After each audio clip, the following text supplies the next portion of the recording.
Welcome to the Children's Book Author Podcast. I'm your host, Eleanor Page. If you write for children, or it's always been your dream to, you're in the right place. As the children's book author, I'm on a quest to discover everything there is about writing, publishing, and marketing children's books, as well as how to supercharge my creativity, skyrocket my productivity, and absolutely everything else there is to know about how to be the best, so you can be too. Join me as I interview fabulous guests and become the children's book author.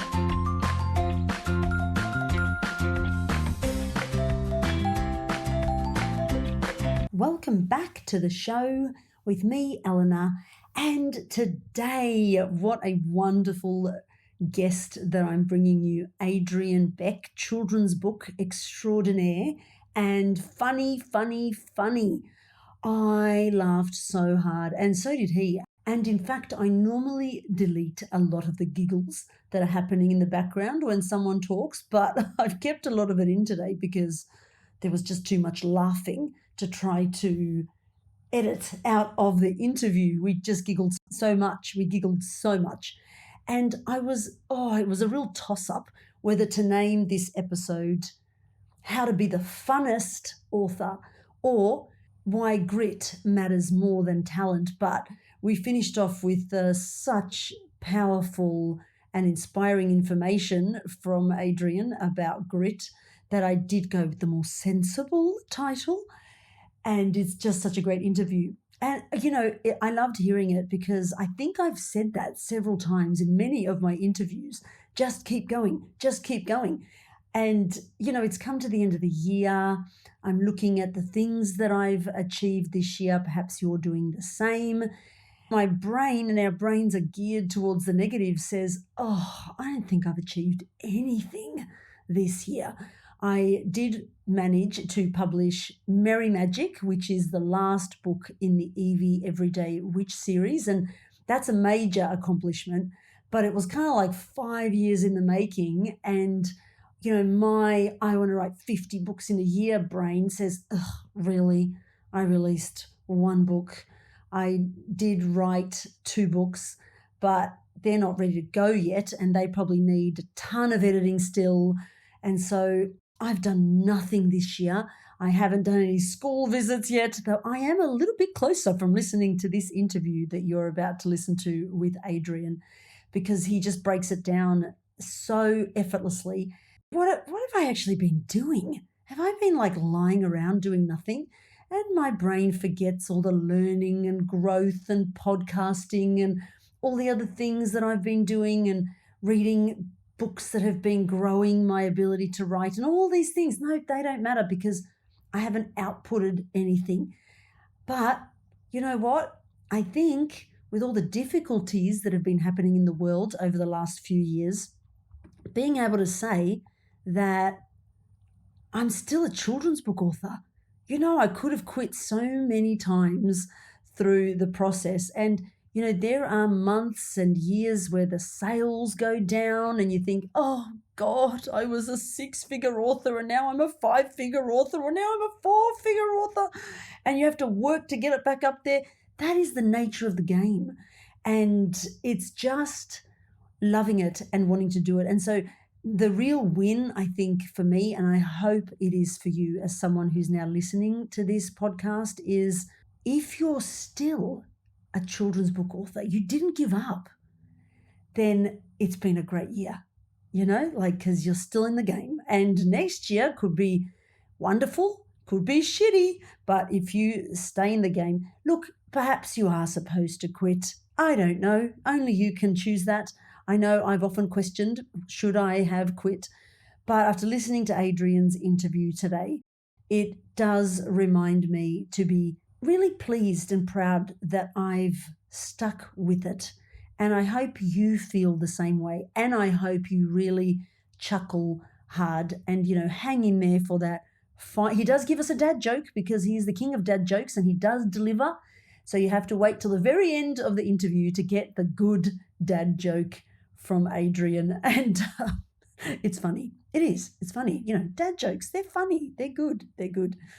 I hope you gain a lot from listening to today's interview. I hope that you stick with it, even if you're making single digits.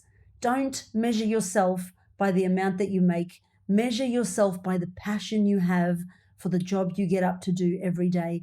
And Adrian does talk about in the interview that, you have to have a level of delusion.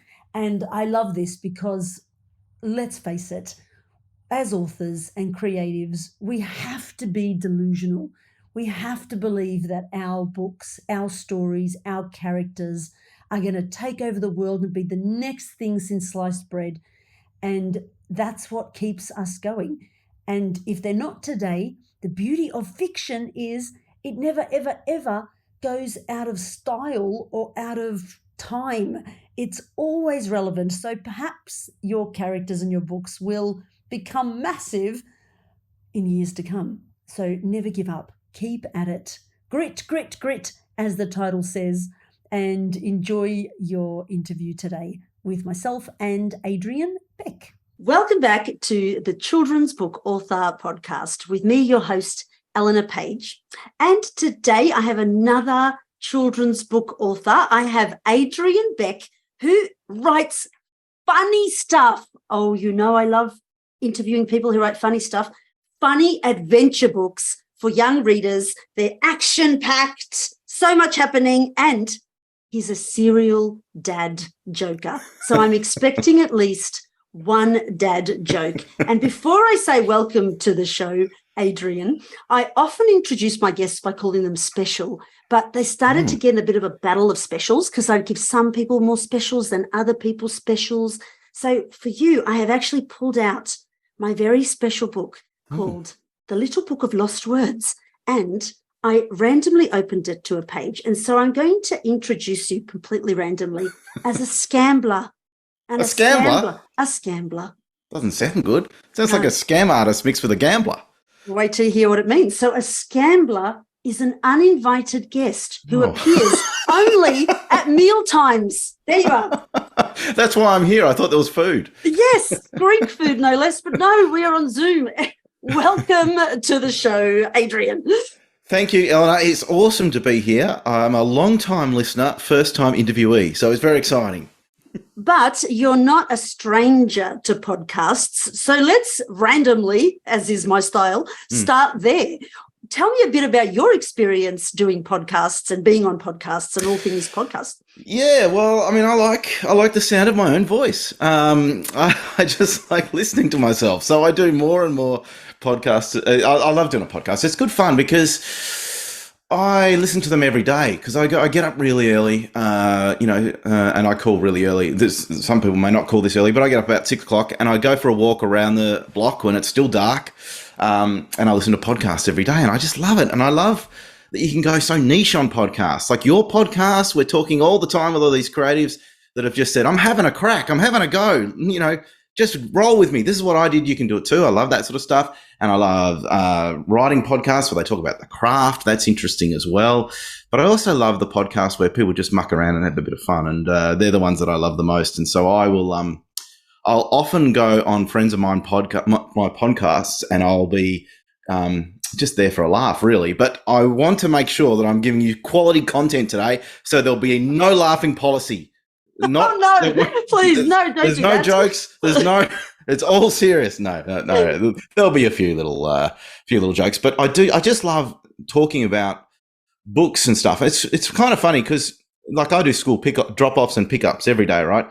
And I turn up there and not everyone wants to talk about the latest kids book that's hit the shelves, So podcasting is great when you've got that niche interest, and mine and yours, of course, are writing and books. And so you find your tribe. You find your tribe through podcasts, I reckon, whether you're a listener or a contributor or both.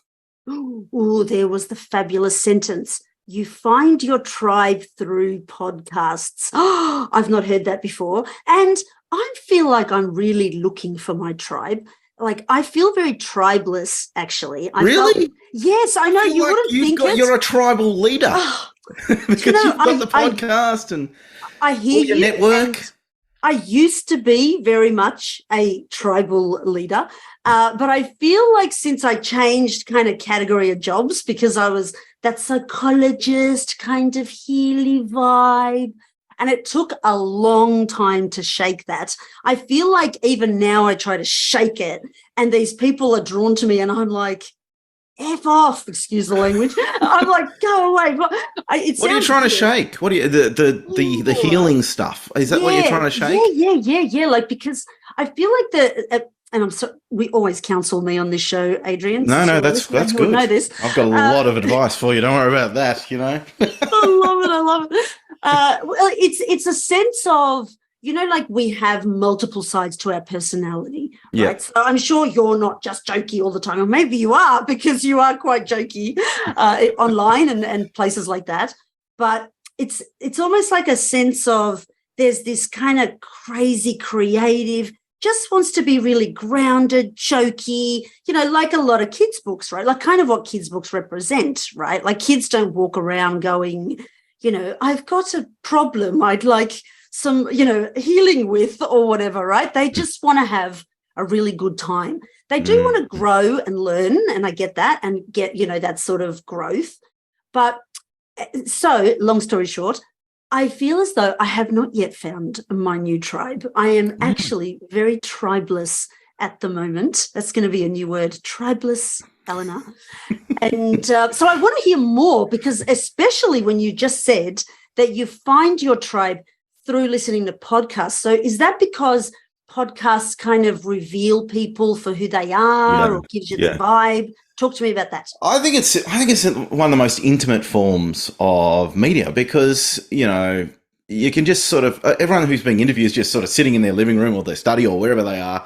They're just having a talk to one other person, and they're not really thinking about the fact that it's going to be disseminated into everyone's earbuds. So I think you get to know people. It's kind of like that old school thing where you'd watch someone on their TV and then you'd see them in in real life, and you'd feel like you knew them somehow. I think it's the same with podcasts, except instead of it being some song and dance person, some star of the stage and screen, suddenly it's someone who you admire, who's a creative person, and suddenly, because I feel like I've met you once, but Right. I feel like I know you a lot more than I should because I listen to your podcast. And I think you kind of get to know people. And as I said before, you're often, all these podcasts are niche. You'd never find a podcast on these topics on mainstream TV, mainstream radio. They're all trying to appeal to the largest audience possible.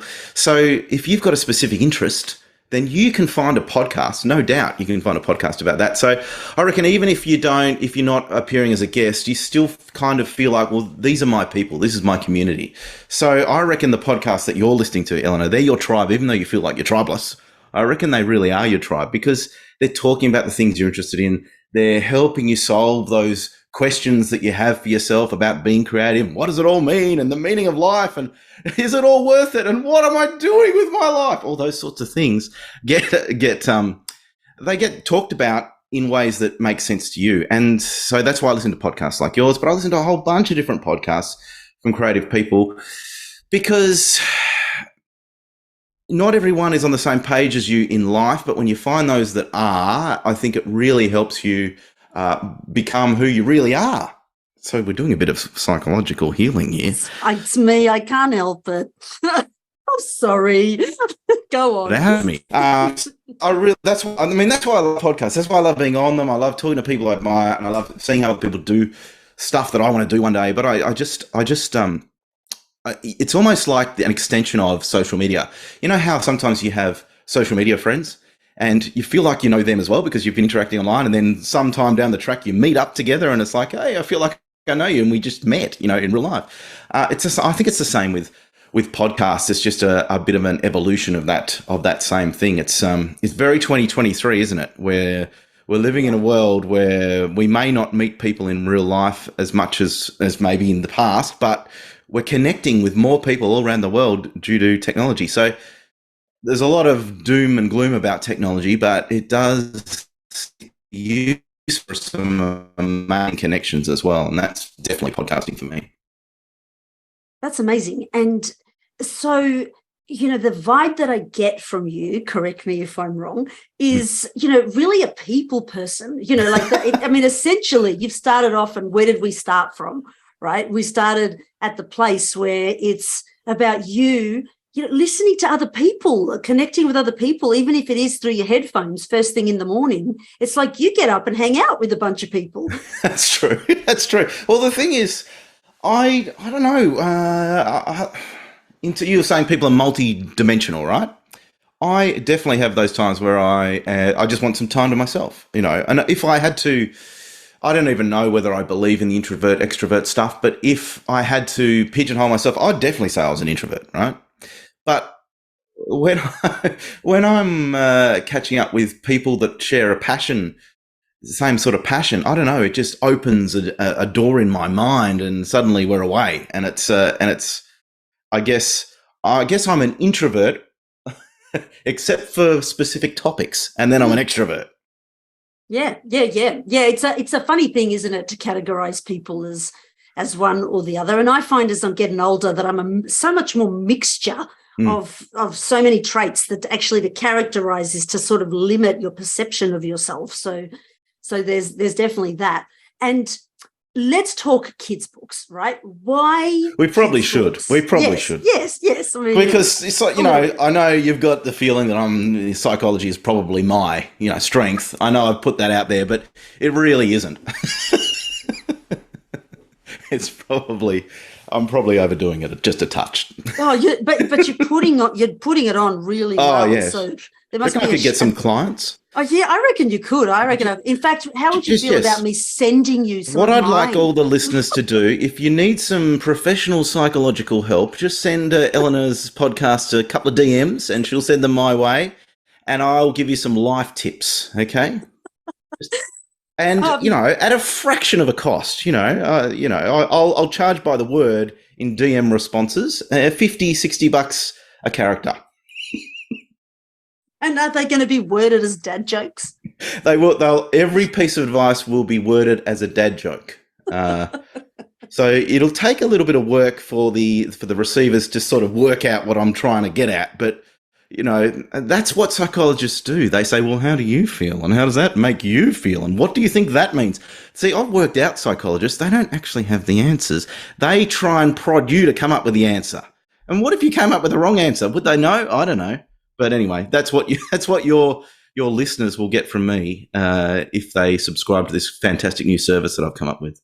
It's a fantastic new service, and not just that, but that is the best description of a psychologist and the most accurate that I've ever heard. That's exactly what we do. So we don't know shit. We actually don't know anything. We just nod and go, and how do you feel about that? What do you think that means? Oh, really? No, go on. Tell us all about when something bad happened to you. How did that make you feel? Oh, right, okay. And then you walk away. And you get paid very handsomely for it. That's right. That'll be $300, $400. Okay, yeah. Sure. Yeah. So you just asked me about the worst thing that's ever happened in my life, and I get to pay you to tell you about it. Great. What a service. Now you understand why I became a children's book author. It's so much more fun than that, right? So, back onto books. How did you end up loving kids' books and then working your way to becoming where you are now, which is every time I mention Adrian Beck, people go, oh my God, do you know Adrian Beck? Oh my God, do you know Adrian Beck? No, you are the royalty. The royalty. They do not. They do. And I go, yeah, of course I know him. He signed my book. That's very, very kind of you to lie to me. I hope you don't lie to all your guests. But look, how did I come into being? Look, I've been writing since I was a kid. I sort of forgot that I loved it when I was at university. And then I realized once again when I was back at university. But in fact, I put it down to my one season of playing AFL Aussie Rules footy back in grade 9, because I played soccer every other season, and I wasn't too bad at soccer. Probably not the best, but, I played okay. I was pretty good. And I really enjoyed it. But my whole family loved Aussie Rules footy. And so I thought, well, I'm going to start playing Aussie Rules footy. So I tried it. And we had a pretty good year, and we got to the grand final, and the coach pulled me aside on the Thursday night, and he said, Adrian, we've got a really special position for you this weekend. And I thought to myself, this is fantastic. He's suddenly realised how good I am. He's seen something in me, my inner potential. And so I said, oh, great, coach, where are you going to put me? And he goes, well, and remember this was like in the 90s, and he goes, right, we've hired a professional video camera operator to come along, and he's going to film the game. And the position we want you to be in is to stand next to this bloke and make sure that his power cord doesn't get kicked out of the wall. Oh, my God. That is nuts. I said, really? He goes, yep, it's a very important role. Oh. How do you think, from your psychological point of view, how do you think I took that? You went on to become the greatest AFL player that ever existed. If only. No, this was before there was, we all had iPhones with cameras in them and YouTube and all that sort of stuff. And so when I saw this dude turn up and he was filming the game, I was in a trance. I thought, this is amazing what this guy can do. This is like TV just being made in front of me. And that's how I sort of got the bug to work in the media and work in TV, which I ended up working in for like 16, 17 years. And I sort of dabble in at the moment. But, and then, so to go on that path, I went to university and studied media in university. And to get back, a long rambling circle, Eleanor, to get back to what I was saying about when I was in university, I sort of rediscovered writing, because one of the components in the media degree I did was obviously writing. And we had all these experts come in, journalists and scriptwriters, and one of them was an author. And I suddenly it clicked to me. I was like, hang on, real people get to do this. Well, I'm pursuing a media career, but on the side, why don't I just sort of do a little bit of writing on the side, and hopefully it goes somewhere. If it doesn't go anywhere, it's something I love doing anyway, so no one loses. And so that's kind of at uni, I kind of got back into trying to write. So in a funny sort of way, I'm kind of lucky that my grade 9 footy coach saw no potential in me. Or did, but maybe saw a different potential. You saw a different. That's very good. Yes. How does that make me feel? Makes me feel like he saw a different potential in me. Yes, that's right. Yes. And so I went on to study media, and I found out it's a silly thing not to conceptualize. All right. But when I was a kid, I grew up in Tassie, and I never met an author. Authors didn't come to our schools in Tassie. They probably do in Hobart these days. I don't know. I'm in Melbourne these days, but I never met an author, so I never really thought of them as real people. I never really thought of it as a career that you could do.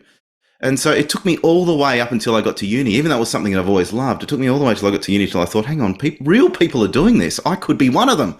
I'm going to give it a crack. And so, suddenly the penny dropped very late in my development. Well, you think that's late. Like, I did this workshop was it 2018? Maybe it was 2018. And I had started writing, and I turned up to this workshop because I thought, like all these things that writers knew how to do, like onomatopoeia and alliteration, and that I thought authors were born with that ability. So, and I'm now in my 40s. So I turn up to this workshop and they're saying, this is the things that you can do in your writing. And I literally started crying, and I said, what? You mean authors aren't born? They're not born that way? And they're like, how old are you? Like, so no, you actually got it early. Well, whenever you get it, as long as you get it, that's the key. Yeah. And you've had the bug ever since. And now several series later, and I can only imagine what you're working on behind the scenes, several series more. Well, actually, I just got this box that just came this morning. So I can talk you through a what's it called? An unboxing. Unboxing. Okay, so you can see this is quite a large box here. Yes, thank you for talking it through for the people publishers. Listening. I don't know if you can hear me grappling with the tape. Very eloquent. Opening the box, getting rid of that stuff, getting rid of the soft stuff, getting rid of the pieces of paper, and now I can show just you, and the listeners have to imagine, my new picture book, which is coming out. It's got a nice shiny sort of title, and it's coming out in a month's time. But by the time this podcast drops, it might have been out for 4 years. But this, You know me too well, too well. this is the first time I've seen this too. This is very exciting. So this is my new picture book, Bears in Flares, and it's all about a dad on a road trip. This is very exciting. All about a dad, and very colourful too. A dad on a road trip with some kids in the back seat, and he just wants them. This is a little bit autobiographical. He just wants them to look out the window. So he makes up the things that he sees, like owls on beach towels, or cats in top hats, crocs in jocks, or vipers in very full diapers. So he's making up all these things that he's pretending he's seeing, but the kids just won't look out the window. I won't spoil the ending, but Adele K. Thomas has done the illustration. She's done a marvellous job. So this is gorgeous. Very exciting. So in terms of what I'm working on now, this is my latest thing, and it's just turned up at my doorstep, and I'm very excited to see it in real life. I might just have to have a moment with it and come back to you in about 4 hours. No, just joking. But yes, indeed. No, How about you can go for a nap with it if you like. Just really, hug it and get enjoy it fully. We'll wait take it out to dinner, that sort of thing. Yes, do that. No, but it does look spectacular. And for those that can't see it, it's so which is colourful. Everyone. Yeah. Well, there's a few. You'd be surprised. About 20 people that watch YouTube videos. Do they? Believe it or not. Yeah, it's very special. 20 people. Oh, they do. So here's a shout out to you, 20 people who are watching. Here's a shout out to the wonderful 20 of you that do watch the YouTube videos. But the 20,000 of you that listen to the podcast, it's got a bear on the front with flares on, and he's doing some of my best dad dancing moves, but just John Travolta style dad dancing, which is something that I bring out every so often. So you still have them in your cupboard? Yeah. Oh yeah, absolutely. Yeah. And this bear goes just with the flares, nothing on top. And I haven't been going down that direction, but I'm starting to get inspired. I think that's what I'm going to do at the next disco. I'm going to just go flares, just flares, nothing on top, no shoes, just the flares. Just the flares. What do you think, Ellen? I would agree with that. You would agree with that? You don't think I'll get thrown out? No, I think it's quite cool these days to just turn up in your flares. So, Barbie's out. I reckon you could get away with it. Yeah, that's true. I'm Kenuff. You are definitely Kenuff. And, Ken might be inspired and do a scene in the next Barbie movie where he's just got flares on too. Who knows? I'd like to see that. That would be great. Don't you think? Sort of a 70s inspired moment. That would be awesome. Definitely. Well, congrats. It looks, stunning. Thank you. Tell me, how long does it take for a book like that, from your little idea as it floats in your head out to you have the book in your hands? Well, that's a really good question. The process, well, I would say in terms of time, I would say this has probably been about a year and a half in the making, maybe a year to a year and a half in the making. I'm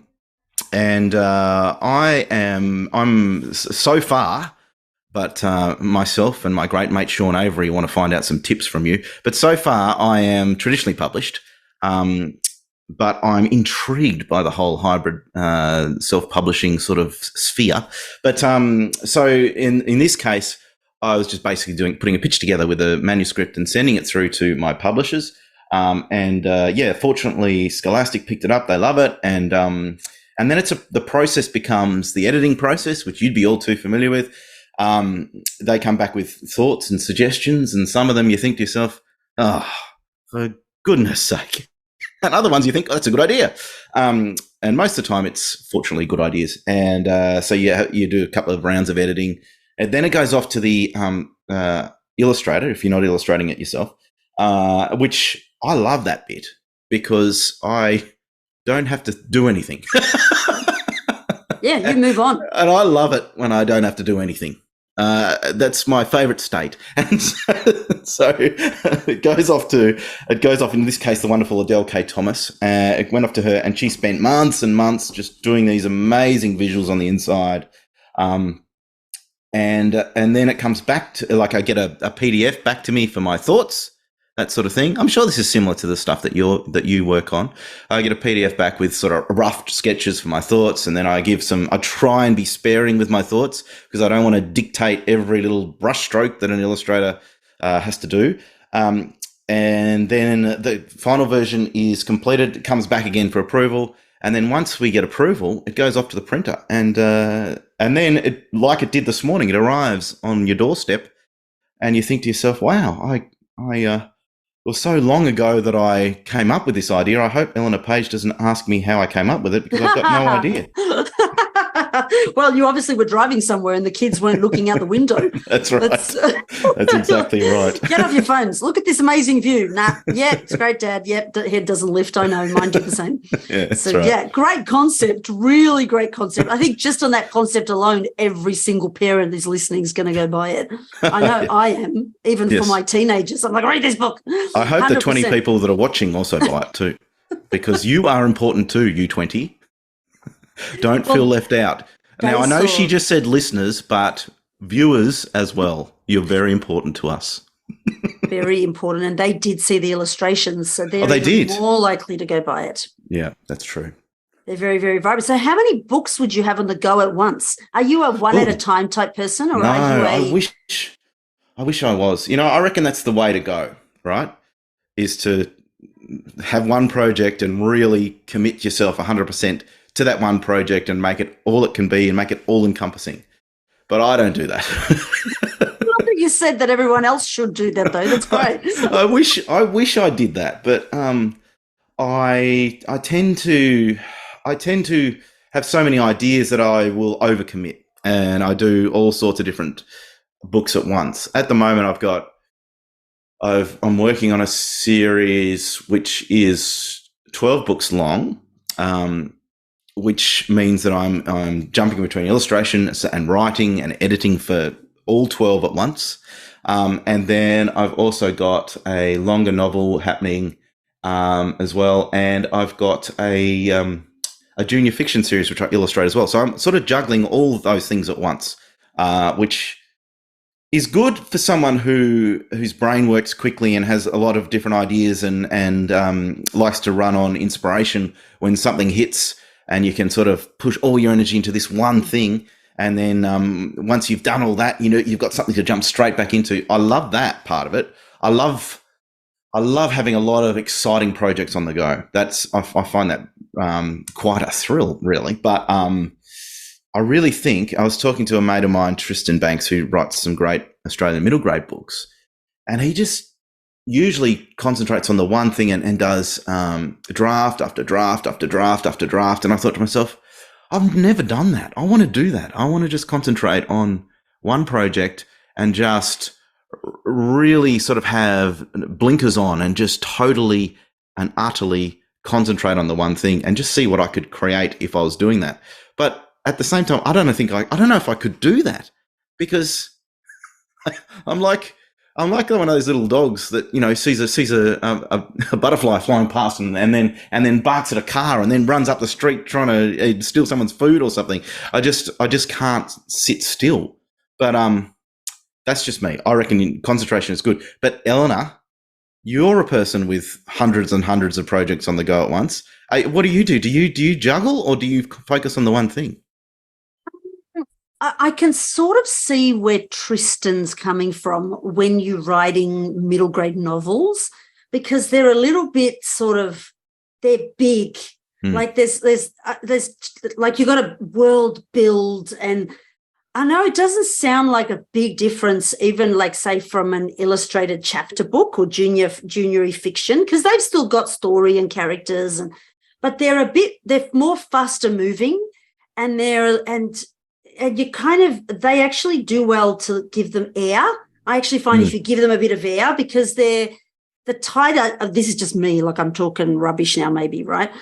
Which I often do. Well, so do I. So this is the rubbish episode. Yeah, right. So, I mean, they need to be a bit more fun and dynamic, and sometimes like jumping off it and onto something else, then coming back can almost like something can pop in your head that makes that flow again. So yeah, right. It lends itself to that. Whereas I can see, because I've gone back now to middle grade novel and I've tried to write multiple things, and it's like, nah, you got to stay here. And it is bloody boring doing one thing at a time. It's horrific. Yeah. And I do spend every day going, am I supposed to be writing novels, or should I go back to the more, junior-y kind of fun stuff? Because I could put out more of them. Yeah. They're quicker to do. They're more fun.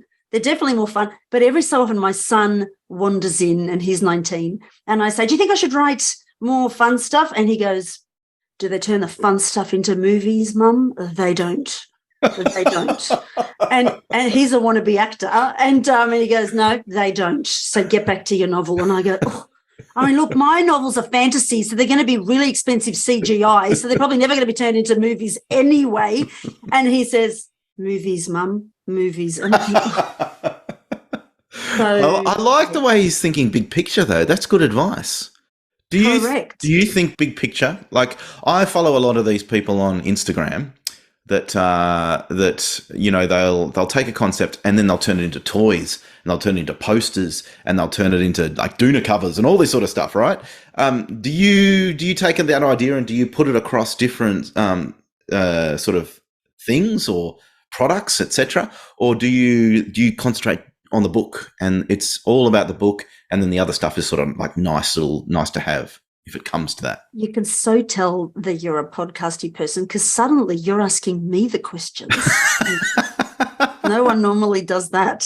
Oh. Let me just point out. I apologise. No, it's good, right? I'm enjoying it, but I started doing that. So I actually, believe it or not, like my very first series was inspired way back when the kids wouldn't go to sleep. So I wrote what was called Meditation Adventures for Kids. And I think I titled them wrong because they sounded like meditation, and they weren't. You see, when I would buy them, quote, meditation books, they get bored and throw the book across the room. So I thought, what if I wrote them like a really adventurous meditation where the person turns up and says, hi, kids, come along with me, and tires them out mentally, and then they go to sleep. And it actually works. So I thought, I'm going to publish this. And then I thought, that's going to be my whole thing, right? Like, I'm going to do that. The main character who came to talk to you was called Lolly. So, I made Lolly cushions and Lolly everything and Lolly. And then I got really bored and thought, oh my God, if I do this for the rest of my life, I'm actually going to put a pencil through my eye. And no. So, I mean, it's a funny thing because I was actually making at the time quite a lot of money with that series, if we're just talking cash.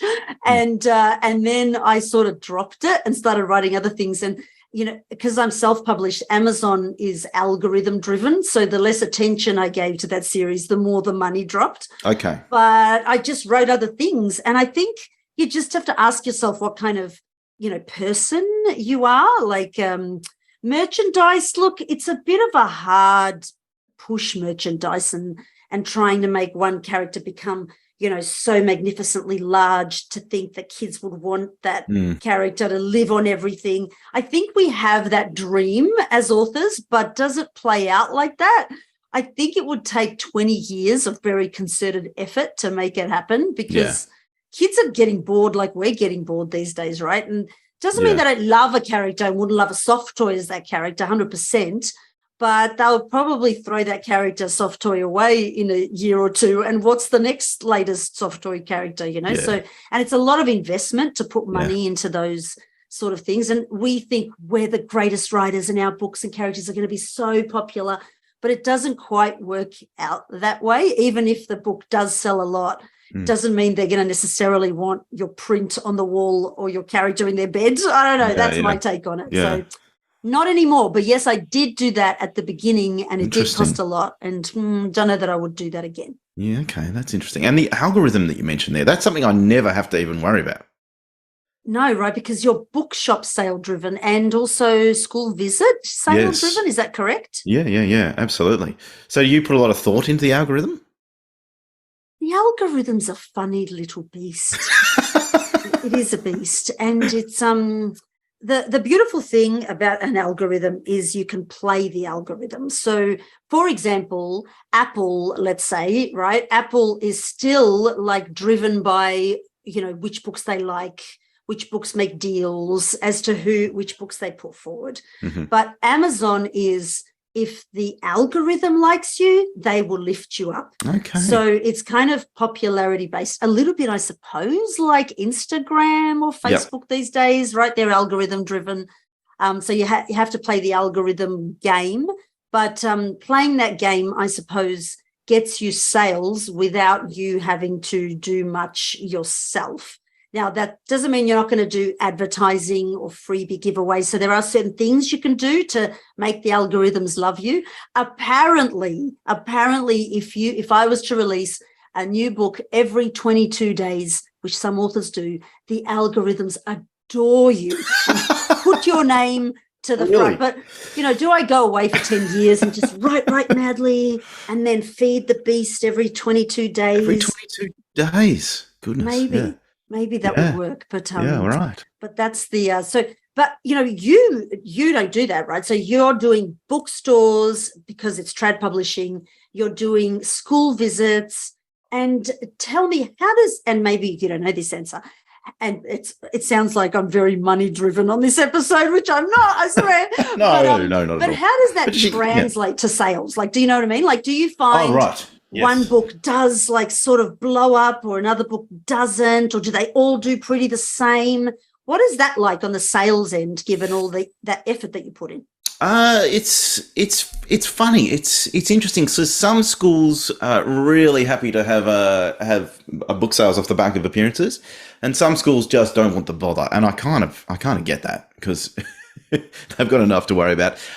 So the theory is, and again, we work in an industry where there's all these theories out there. Some of them, I don't know, you could poke holes in. Some of them are great. But the theory is that the more you appear in schools, the more word of mouth sort of starts to spread, and kids will go to the bookshop, or they'll go to your discount department stores, or even online, and they'll say, "Mom, Dad, I want X book." And that's the theory. So traditionally published people like myself put a huge priority into doing school visits. Like I am about to embark on 4 weeks of school visits, because as we record this, we're coming up to Book Week.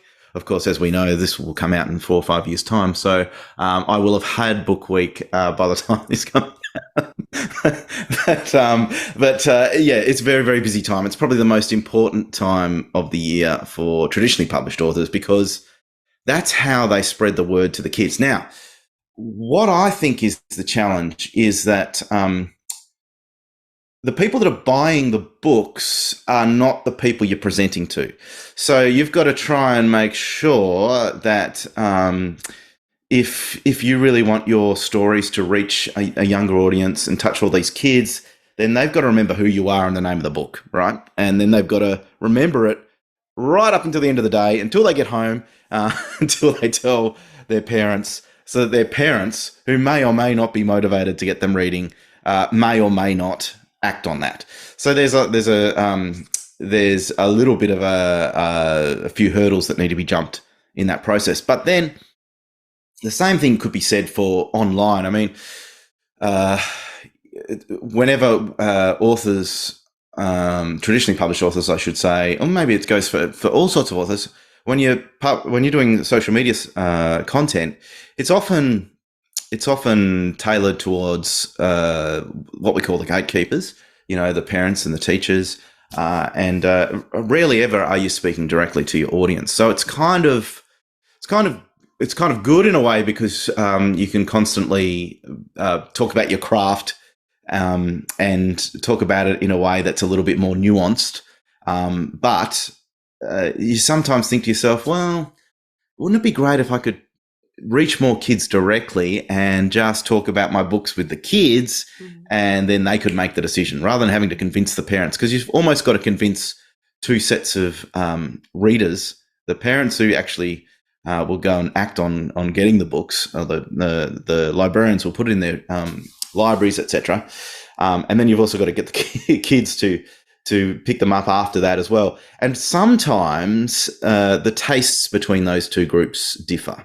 So it can be tricky at times, but that's the theory. Yeah, that makes a lot of sense. So school visits, you are so entertaining. Like, I see you online doing like the craziest things at these writers' festivals and things. And I'm like, because I don't know if you've heard me say on this podcast several times. You don't like doing school visits. You're scared of them. I'm scared. They would love you. They would I'm love so you. terrified of What I'm going to children. do is I'm going to put a blindfold on you and then bundle you into a van, and then I'm going to drive you to the nearest school. I'm going to wheel you out in like a Hannibal Lecter style trolley sort of thing and wheel you into the center of a school hall, and I'm going to whip the blindfold off, and then we're going to say, Eleanor Page, everybody, and then you're going to have to do a 3-hour school visit, okay? Hold on, hold on. In a school hall, not in a Yes. class. No. I Oh often my get, God, I'm choking here because I'm in shock. you know, Not I in get, a classroom, in a school no, hall. I get booked in school halls, and often I don't even have a microphone. I've just got to shout for an hour to try and keep the attention from the preps to the grade sixes about books. It can be a challenge, but you would be awesome because you're a communicator. You're a people person. You know how to connect. So I don't understand this fear. I think it's one of those things like this psychological thing, right? Here we are, Where, back to you're counselling me again, scared. are That's we? right. You're scared of spiders or you're scared of snakes, and they throw them into a snake pit. What's that called? There'd be a term for that. What's that called? I don't know, but I'm shaking. She can't talk. She can't talk. She's shaking. Can't talk, shaking. Yeah, it's. I think you're forced to face your fears, and you realise that it wasn't really a thing. Now, I reckon as soon as you got on a roll, you would love it. And I tell you, here's a secret to get you started, right? God, tell me. The preps, the grade ones and the grade twos are the sweetest, most beautiful age because they're not too cool for school yet, right? So if someone comes in as a visitor in the class, they're like, "Yay! What have you got to talk to us about? Hooray!" And you can turn up and you show, I wrote a book. Yay! Fantastic! And they're all dancing around. They're so excited. And I reckon if you ease yourself in with just one classroom, preps ones or twos, you would have the time of your life. And I reckon you'd almost get such a thrill, you'd want to go back the next day and do it all over again. Yeah, you know me already. I would so get addicted, I reckon. I would stop writing and just start doing school visits full time. Absolutely. I really would. There's people that do that. They've written one book like 10 years ago. They just do school visits because they're really good at the school visits. Mm-hmm. Now, you've rightly identified that the school visit is a completely different skill set to the writing a book. And the first school visit I did, I was kind of thrown in the deep end. I wasn't necessarily blindfolded and wheeled onto stage, but I was thrown in the deep end, and you just had to sort of make it up as you went. And it was kind of, in fact, I can remember now, I made quite a few mistakes. I was trying to do lots and lots of theatre sports with grade sixes on a Friday afternoon at the end of the day, and they weren't into it. But these are the sorts of things what's the worst thing that can happen? These random grade sixes think this guy's a doofus, think he's a dag, and then they go off on their life and they game all night. They get on the games all night and they don't even give you a second thought. So really, it's like a lot of things in this life. If you can convince yourself that who cares, then you get up there and you do it. And if you stuff it up, who cares? Telling yourself who cares can get you through so many situations. And how do you decide what you do? That's the bit that always gets me because I feel like the boy authors, I'm going to say the boy authors, get to do really fun things. And the girl authors have to come in with sort of like a teaching element.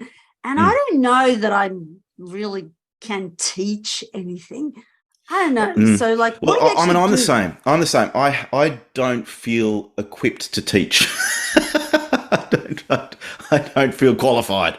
Who would let this dude to come in and teach their kids? Look, but I've got some great friends in the Australian book writing industry who are fabulously entertaining females. So Christy Byrne from WA does amazing science stuff. Nat Amor's basically a comedian, and so is Kate Temple. Kate Temple gets up there with her very, very funny turns of phrase and persona. So I mean, you can choose what to do. I think because blokes by and large are buffheads, and I can say that because I'm a bloke, we get up there and we muck around and we don't. We could probably be accused of not taking it seriously enough, But you're right. The stereotype is that there are a lot of female authors out there that will teach a lot more than maybe the equivalent male. But I like to, even though I don't feel qualified to teach, and I don't really like giving masterclasses to people, I don't really like doing manuscript assessments or anything like that. I mean, our mutual friend, Michael Wagner, gave me a draft of one of his books to read, and I was like, I don't know what to say. I mean, what does he want me to say about this? What can I do? So I don't often feel qualified to give advice on stuff, but I am acutely aware that you've got the people that actually book you and sign on the dotted line to be in schools are the teachers. So if you turn up there and, you get in there and, you start, just do wall-to-wall fart jokes for 60 minutes, then you might not get a repeat booking. I mean, you might, but you might not. So I do try and present helpful tips in a fun way. So I will say what I would suggest to do if you're writing, what I do sometimes myself, if you're writing junior fiction, is I'll explain the concept of one of my books. Like, for example, Furball, he's a cat spy. These are his mates. This is the world he lives in. I'll explain that a little bit. And then I'll say, what we're going to do is we're going to brainstorm together the next edition of this series, right? And so by going through the process that I normally go through, I'll get them to help me in every step of the way. And hopefully they just soak in a couple of tips as we're going, a couple of techniques as we're going. And they could apply that to their own writing. And so once we've finished that session, we'll have like a not so much a chapter breakdown, but maybe an act breakdown of what the next book would be based on all their suggestions and thoughts. And so I'll bring in little tips like structure stuff when it's appropriate and stuff. But I definitely won't sit there and sort of I'll try and make it dynamic and interesting because, I mean, I've got to do this a lot of times, so I don't want to do the boring stuff either, So, and I'm a buffhead bloke at heart, as you can tell, Eleanor. As you've told me many times, I'm a buffhead, and really, what I want to do up there is get up there and just muck around. So, I've tried to find that middle ground where there's room to muck around, but there's also some tips about writing and being creative and all those things as well. So, my tip for you would be, if you're starting out, go to the younger end of the school, get in there, read your book, because they love hearing a book written by the actual author who wrote it. Once they've heard about it, you can talk a little bit about where the idea came from. And then if you feel bold enough, you could say, what if there was a sequel to this? Like, would there be a side character that could be the star of this? What do you think might happen to them? And you could sort of talk them through that and see if you can get their brains ticking over about creating stories that way. That's so brilliant and so interactive. Not to mention, you might get fantastic ideas. I had a brilliant idea. I had this wonderful idea where Furball, my lead character, he fell in love. This is I'd never even considered him getting a love interest, but he fell in love, and his girlfriend turned out to be an android sent by the baddies to destroy him. And so, and the twist at the end was she actually truly fell in love with him, so she couldn't destroy him. And like, I wouldn't have come up with that. So it's actually really fun, and it also helps with your writing because it helps you see how the kids are thinking, see what they're responding to. And so particularly, I mean, I'm lucky because I've got kids in the same age that I write for, but that's not always going to be the case. And so it's important to do school visits for me because I like to be in touch with what kids like, what they're thinking, how their brains work. And I like to get a little bit of a regular hit of that so that I feel like what I'm producing can connect with them. Oh, that is so powerful. Yes, yes, yes. That makes me want to go do a school visit, believe it or not. But don't tie me up and blindfold me and put me in a big hall. That might be a little much. I'd probably perform, but they'd all be looking at me like, who is she? What is she doing?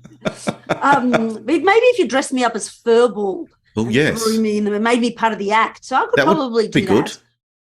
Okay. Well, we'll do that. We'll get you dressed up as Furball, maybe in one of those big inflatable sort of costumes so that they could sort of throw you around the hall and you could bounce off the walls like it was a Tetris game. That would be fun. Well, madly, and it is madly. Going back to the Meditation Adventures for Kids series, there's this bit in there where kids have to throw eggs, like raw eggs, at a donkey that's dressed in polka dots. And so I did a photo shoot and I dressed up as a donkey in polka dots. Brilliant. And they had to throw the eggs at me, and it hurt. Like, oh my gosh, like raw eggs being thrown at you. I was covered in bruises, and I was like, oh my gosh. So be careful what you choose.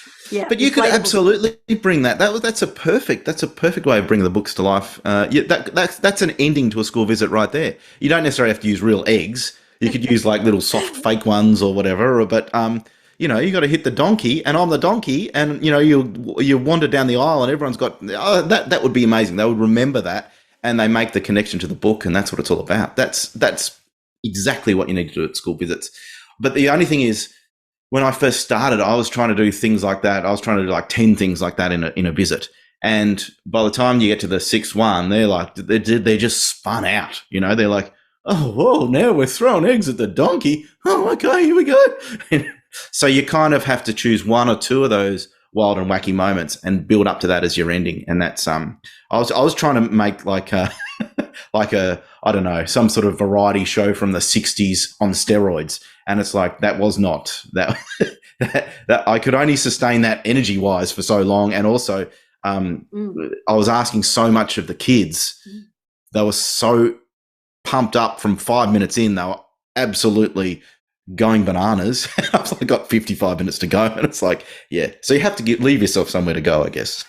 Yeah, so you're like the master of fun, and then you have to sort of learn to tone it down. But I guess, for someone who's listening this, who, might be exactly the opposite, have no fun, they need to bring a bit of fun into their school visits, because kids are all about fun, let's face it. Well, you're going to get, the thing is, they don't have a choice. These kids they'll be taken into the school hall or the classroom, whatever, and you're going to get a third of them maybe who are going to say, I don't like reading. I mean, that's just numbers, right? And so unlike some other events, they haven't chosen to be there. So you really, I think the onus comes back to the author then to make sure that even if you don't make a connection with those people, you're at least trying to win them over. And so that's why I think, you have to make a little bit of it. You don't have to go to extremes by any stretch, but I think you do have to make a little bit of an effort to make what you're saying as dynamic as you can. But do it in a way that's true to you. Like if you don't really feel like you want to dress up as a donkey and have eggs thrown at you, I mean, what's wrong with you to begin with? No, I enjoyed it, to be honest. I mean, why wouldn't you want that? Oh, the funniest bit was I'm dressed up, I look, ridiculous, and I'm at this acting studio, and this is a true story. The kids all went outside because the next phase of it, we were going to do a cake fight and a fruit salad fight, because they're also in the books, as you can see, not your regular meditations. And as I'm standing there dressed up like this donkey, Guy Pearce, the actor, walks through the studio, and he's so nice. And I said, oh my gosh, you're Guy Pearce. And he's really tall, and he sort of looked down at me like, what are you? And I'm like, oh, so excited to meet you. Like, la, la, la. And he's like, yeah. And he was so nice. He went, me too, la, la, la. He had this chat with me. And then I went outside. I said, I'm not like this. And my kids were really little, and they looked at me and they went, looking like that? I said, I know. But anyways, I did meet Guy Pearce. I didn't take a photo with him, but I met him. Gosh, I wish you had taken a photo. You as a donkey next to Guy Pearce. That would be amazing. Oh, I know, what a right? missed opportunity. Missed opportunity. But yeah, Guy Pearce, if you're out there and you're listening to this, that was me that you met dressed as a colourful donkey. Yes, the donkey Eleanor. Eleanor. Yeah. The donkey Eleanor. Well, that's amazing advice. Amazing advice. And look, I could talk to you all day, but before time runs out, I don't want to let you go before I ask this very important question. Because when you had to fill out my little booking form, and I said, what do you want to talk about? What did I write? What did I put? This is what you put. And I thought, oh, I love this. Oh, it was good, was it? Good. It's very good. Because I can't remember what it was. Grit. Matters more than talent. Correct. Grit matters more than talent. Is this actually true? 100% true. And you know this more than anyone because you're extremely... No. I'm not talented. You're right. Well, I know it, but, I haven't succeeded to the levels I know this more than anyone. It's like, you as a creative, I shouldn't speak for everyone. Myself as a creative, and you see all these other people that put out these amazing creative ideas and stories and things like that, you can't help but think to yourself, well, I can't help but think to myself, I wish I'd come up with that, you know? And so I'm sure that there are thousands and thousands and thousands, and maybe even the 20 people that watch this on YouTube that are more creative than I am. I'm sure of it. They've probably got, hey, I agree with you that you learn a lot of these talents, onomatopoeia and stuff like that. These are talents that you can learn like any discipline. But there are some people that it feels like it's an innate sort of sense, and it's an innate ability. And I feel like I'm a bit more of a workman. I'm not sort of like an artiste, like, I'm a workman, and I've got to bash it out and keep bashing and keep bashing and bashing and bashing until it resembles what it's meant to look like. But I saw this clip a while back by a teacher turned psychologist. I think her name's Angela Duckworth, but I'm just going off the top of my head. So if you Google it, might come up with something different. But anyway, she was a teacher turned psychologist, as opposed to Eleanor, who's a psychologist turned author. So maybe she'll become an author. I don't know. Anyway, it's not up for me to say. But what she did was she did a lot of scientific studies about how to be successful. And she had all these series. Was it anything to do with your IQ? Was it anything to do with how you are socially? Was it anything to do with your background? Was it anything to do with what type of family you grew up in? All that sort of stuff. Your ethnicity, whatever. And the one defining factor that she kept coming back with was none of that mattered as long as you had what she called grit. And as soon as I saw that TED talk that she gave, I thought, that is so true. Because how many people do you meet and you think to yourself, you're a natural at this, you're amazing, you're a natural at this, and they do that sort of thing, and then they go off and do something else, and they never even bother to keep going with it, and they don't mind, and they're happy as Larry. And I meet authors like that all the time, and I just think, you're amazing, you come up with incredible ideas. But where I try to focus is on working as hard as I possibly can and not giving up. And if things go wrong, which they do, and if books don't come out even though I had all my hopes on them, or, if a manuscript's not going in the direction I want it to go, I try to remind myself that that's normal and that's okay. And if I keep fighting and if I keep using my grit, then I will get there in the end. And it doesn't matter if I don't have this God-given natural talent, which I don't even know where that might be. That might be a myth anyway. But even if I don't have that, it doesn't matter, because what I do have is that determination to succeed. And I think that trumps every other skill you can have. If you look at most disciplines in the world, you can learn a lot. I mean, obviously when you're an athlete, having a natural physical disposition and certain sort of physical attributes very much help you, of course. Being a singer and stuff, like, there's always nuances.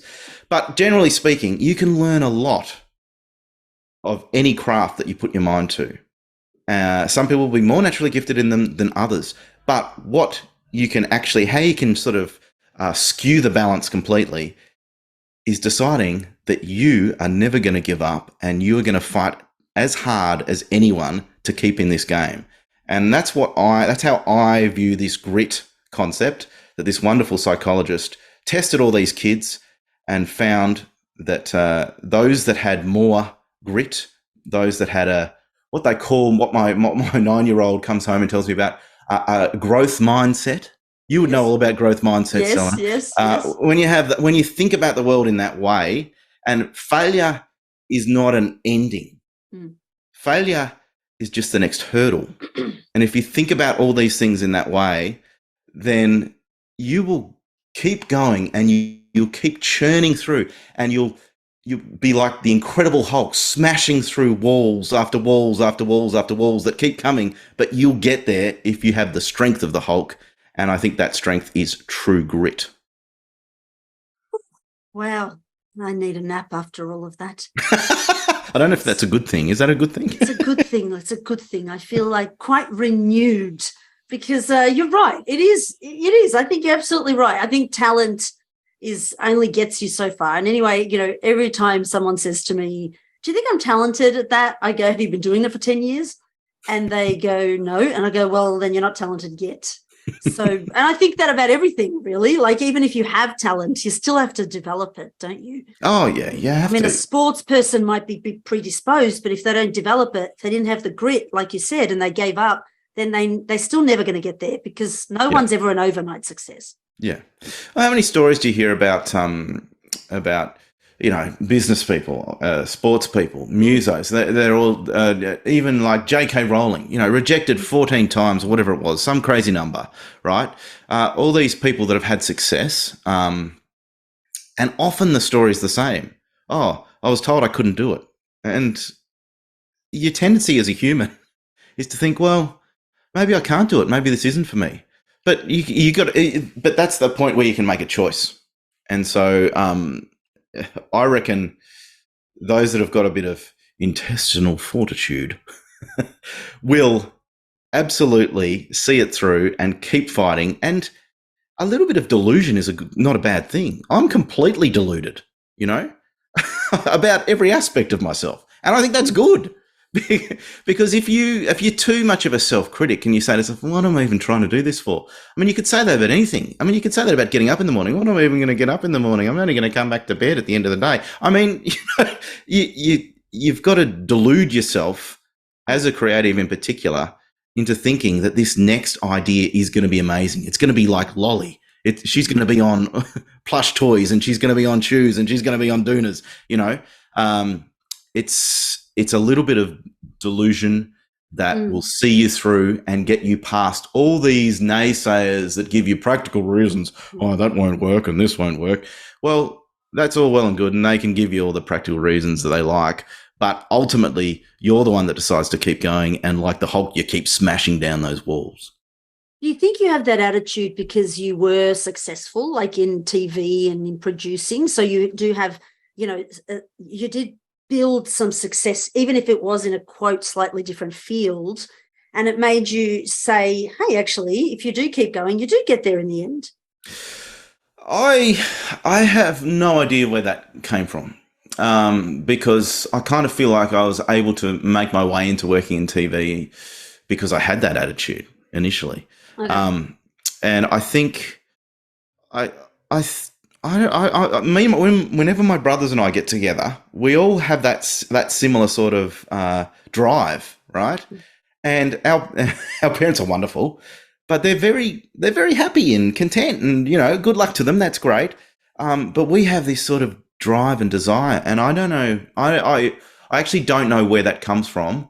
But if you can identify it in yourself, definitely try and nurture it and try and feed it, because it's. I reckon that's.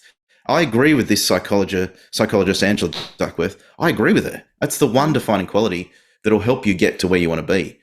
Yeah. Grit, never giving up. Not necessarily, amazing talent that's sort of seeped into you through lucky genetics or, your higher being or some such thing. Good luck to those people that might have that, but grit is the defining element. Yeah, I have this saying in my household, which is, the toughest thing in life is to be able to discern if there's a roadblock, let's say, for something that you want, is what you have to discern is it trying to tell you this isn't really for you, or is it trying to tell you how badly do you want it? So, even, for example, I'll be driving. I remember the first day I drove my son to his acting class, and it was the day of the Melbourne floods. And we couldn't get to Footscray. No matter what we tried, we went every single possible road. And he's like, now an hour and a half late for this class, the first lesson. And I said, what do you reckon, mate? Do you think it's telling you, you know what, this really isn't for me, and you should let it go? Or do you think it's telling you how badly do you want it? And he goes, find a way to get me there. I don't care what it takes. And it was like, that's it. Right. So it's kind of sometimes you are supposed to surrender and let things go, right? Because you battle it out and you've lost your passion or whatever. And other times it's like, how badly do you want it? The grit. So that is really, really spot on, Adrian. And Yeah, grit, everybody. Do you feel like you've got a reserve of that sort of energy? Do you know, I'm this person that, like, when I start something new and I start back at the bottom, like when I started writing, children's books and something would go wrong, I would go, it's not for me. I'm not a very good writer. And the kids would be like, oh, God, she's doing that again. Wait till the morning, right? She'll be back. She'll be back. And I did this probably for, I reckon, maybe even a year or two. Behind the scenes, you don't see that on social media, but No. there's me behind the scenes going like, oh no, I'm not supposed to be a writer. And they're like, yeah, you are, because you get up every day and you go do it. And so Yes. it's actually, and that's the kids telling me, right? So Yeah. you get up every day, and actually my daughter made me a little coaster that said, a writer writes books. Yeah. And she's like, I'm going to put it here so if you forget, so on the one level, I think I really quit. And then there's something inside me that goes, nah, like this is what you're going to get up and do tomorrow. So, but, it can be overwhelming at times. Like you said, you might look at others and it's just natural to think, oh, gosh, they're really talented and I'm not. Or, I put all, and, for me, I put a lot of time and money into that project, and maybe it's not doing so well and I've wasted my time and my money, and I could have been, cooking better meals for the kids or doing something else with my time, and you're sort of weighing that up. But something in me kind of knows the direction I'm going in and doesn't really give up. It says, like, even if I get there in 20 years, I actually know this is where I'm going right now. And I think that's what I kind of come back to in those difficult moments. Absolutely. Yeah. And also to remind yourself that it's if you're able to work on something you're passionate about, I mean, that's already a win. True. If you're somehow in your life, you found time to work on this idea that inspires you, then there's the first box ticked. Okay. What happens after that? Great. Absolutely go for it and see if you can push that idea as far as you possibly can. But you're able to spend an hour or two in the morning just working on this amazing idea that inspires you and makes you feel alive and makes you feel like this is so cool. I'm so enthused by this. Then that's great. That's the first element of this whole thing, and that's, many people would say, that's probably the most important element. Is if you're interesting yourself and you're inspired by an idea that you're working on, you're running on passion, then there's no better feeling. I mean, and then kids ask me that in schools. Going back to your school thing, what's the best thing about being an author? The best thing about being an author is coming up with an amazing idea. The second best thing is when you get that idea into the hands of readers. Everything in between is a slog. But the absolute best thing is when you come up with a new idea and you think to yourself, oh, that is so cool. That feeling's intoxicating, don't you think? It is. It is. Yeah, you're right. And it doesn't even feel like a job when you're doing that. It just, you're right, the bits in the middle are really hard work, but it's just to make something out of nothing and to see the, kids light up because of something you just made up out of nothing is unbelievably fulfilling. It is. Definitely. Absolutely. Yeah. Well, thank you so much for being on my tiny little baby podcast. Those 20 viewers, thank you greatly. I will thank you on their behalf. Look, it's tiny on YouTube, but it's massive in the podcast world, So if you're on YouTube, you're almost like you're in the gold class section, you're a VIP. Yeah. True. We do have chicken snacks coming next week. Nice. What do you think? Does that sell it to them? Well, as long as, they're not a week old, yeah, I think that'll be fine. Well, they're going to be 4 years old, like the podcast. Oh, yes, that's right. Yes. So when this comes out in 2036, there'll be some free chicken snacks for those 20 that are still on YouTube. Oh, I love it. Too good. I've had so much fun. I've definitely inspired. You've definitely got me a little bit closer to considering doing school visits. Oh, you will do a school visit. You will do a school visit.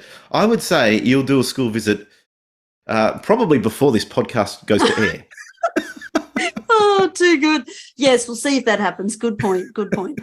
Well, for everybody who's listening, if you want to find out more about Adrian and his books and, of course, his school visits, all the links will be in the show notes. And thank you again so much for being on the show, Adrian. Thank you for having me. I've had a blast, and I've got a joke for you. Eleanor, because you said I was going to do dad jokes, and I haven't worked one in yet. Okay, so here we go.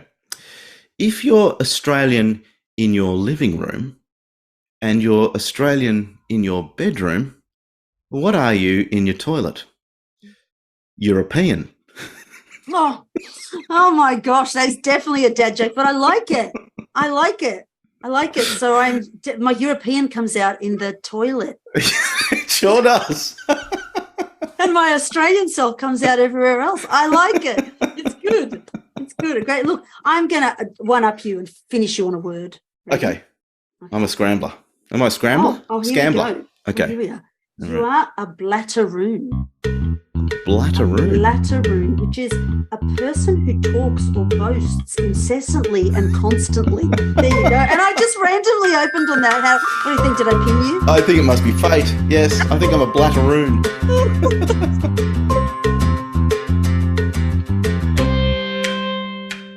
Did you find that interview valuable? Great! Now be an awesome human and go and leave a review because it helps the podcast out so much. Want to read the show notes? Check out thechildren'sbookauthorpodcast.com. Want to find out more about me, Eleanor Page? Find me at eleanorpage.com or come and say hello on social at Eleanor Page Books. Until next time, keep writing and keep learning.